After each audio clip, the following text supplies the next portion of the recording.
ಭಾರತೀಯ ಇತಿಹಾಸದಲ್ಲಿ ಯೋಧನೆಂದು ಪರಿಗಣಿಸಲ್ಪಟ್ಟ ಟಿಪ್ಪು ಸುಲ್ತಾನ್ ಹಿಂದೂಗಳ ಹತ್ಯಾಕಾಂಡವನ್ನು ಬಹಿರಂಗವಾಗಿಯೇ ಮಾಡಿದ. ಅವನು ಮುಸ್ಲಿಮೇತರರಿಗೆ ಕೇವಲ 2 ಆಯ್ಕೆಗಳನ್ನು ಮಾತ್ರ ನೀಡಿದ್ದ: ಖಡ್ಗ ಅಥವಾ ಟೋಪಿ. ಅಂದರೆ ಒಂದು ಇಸ್ಲಾಮನ್ನು ಸ್ವೀಕರಿಸುವುದು ಅಥವಾ ಸಾವನ್ನು ಎದುರಿಸುವುದು. 1785ರಲ್ಲಿ ಟಿಪ್ಪುವಿನ ಸೈನ್ಯವು ಕರ್ನಾಟಕದ ಕೊಡಗನ್ನು ಗುರಿಯಾಗಿಸಿಕೊಂಡಿತು. ಐತಿಹಾಸಿಕ ದಾಖಲೆಗಳ ಪ್ರಕಾರ ಸ್ಥಳೀಯ ಕೊಡವರನ್ನು ಬಲವಂತದ ಮತಾಂತರಕ್ಕೆ ಒಳಪಡಿಸಲಾಯಿತು. ನಿರಾಕರಿಸಿದವರನ್ನು ಆನೆಗಳ ಕಾಲುಗಳಿಗೆ ಕಟ್ಟಿ ಸಾಯುವವರೆಗೂ ಎಳೆದೊಯ್ಯಲಾಯಿತು. ಸಾವಿರಾರು ಜನರನ್ನು ಸೆರೆ ಹಿಡಿದು ಶ್ರೀರಂಗಪಟ್ಟಣಕ್ಕೆ ಸಾಗಿಸಲಾಯಿತು ಮತ್ತು ಅಲ್ಲಿ ಅವರನ್ನು ಇಸ್ಲಾಂಗೆ ಮತಾಂತರವಾಗುವಂತೆ ಒತ್ತಾಯಿಸಲಾಯಿತು. ಕೆಲವು ವರ್ಷಗಳ ನಂತರ ಸುಮಾರು 1790ರ ಸುಮಾರಿಗೆ 3ನೇ ಆಂಗ್ಲೋ ಮೈಸೂರು ಯುದ್ಧದ ಸಮಯದಲ್ಲಿ ಟಿಪ್ಪು ಸುಲ್ತಾನನ ಸೈನ್ಯವು ತಮಿಳುನಾಡಿನ ಶ್ರೀರಂಗಂ ತಲುಪಿತು. ಶ್ರೀರಂಗಂನಲ್ಲಿರುವ ಶ್ರೀರಂಗನಾಥ ಸ್ವಾಮಿ ದೇವಾಲಯವು ತಮಿಳುನಾಡಿನಲ್ಲಿ ಮಾತ್ರವಲ್ಲದೆ ಇಡೀ ಶ್ರೀ ವೈಷ್ಣವ ಪಂಥಕ್ಕೆ ಅತ್ಯಂತ ಪ್ರಮುಖವಾದ ದೇವಾಲಯವೆಂದು ಪರಿಗಣಿಸಲ್ಪಟ್ಟಿದೆ. ದೇವಾಲಯದ ಸಾಂಪ್ರದಾಯಿಕ ವೃತ್ತಾಂತದ ಪ್ರಕಾರ ಟಿಪ್ಪುವಿನ ಆಗಮನವು ದೇವಾಲಯದ ಆಡಳಿತ ಮಂಡಳಿ ಮತ್ತು ಭಕ್ತರಲ್ಲಿ ಭಯವನ್ನುಂಟು ಮಾಡಿತು.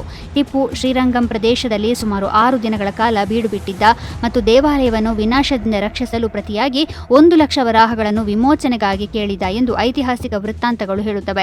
ದೇವಾಲಯದ ಆನುವಂಶಿಕ ಟ್ರಸ್ಟಿಗಳು ಮತ್ತು ಇತರ ಶ್ರೀವೈಷ್ಣವ ಆಚಾರ್ಯರು ದೇವಾಲಯವನ್ನು ಉಳಿಸಲು ತುರ್ತು ಸಭೆ ಕರೆದರು.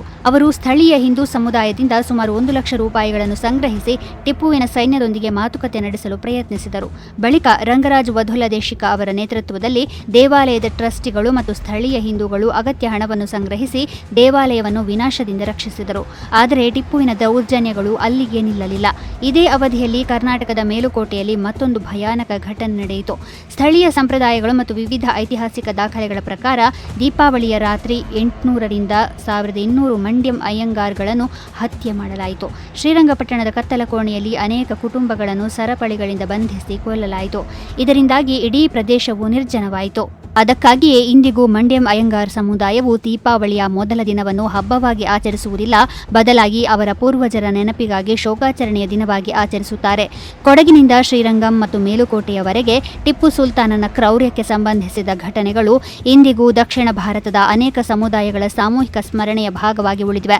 ಅದಕ್ಕಾಗಿಯೇ ಕೆಲವರು ಟಿಪ್ಪುವನ್ನು ಬ್ರಿಟಿಷರ ವಿರುದ್ಧ ಹೋರಾಡಿದ ಆಡಳಿತಗಾರ ಎಂದು ನೋಡಿದರೆ, ಇನ್ನೂ ಅನೇಕರು ಧಾರ್ಮಿಕ ಕಿರುಕುಳ ಮತ್ತು ದೌರ್ಜನ್ಯಗಳ ಸೂತ್ರಧಾರನೆಂದು ಕಾಣುತ್ತಾರೆ.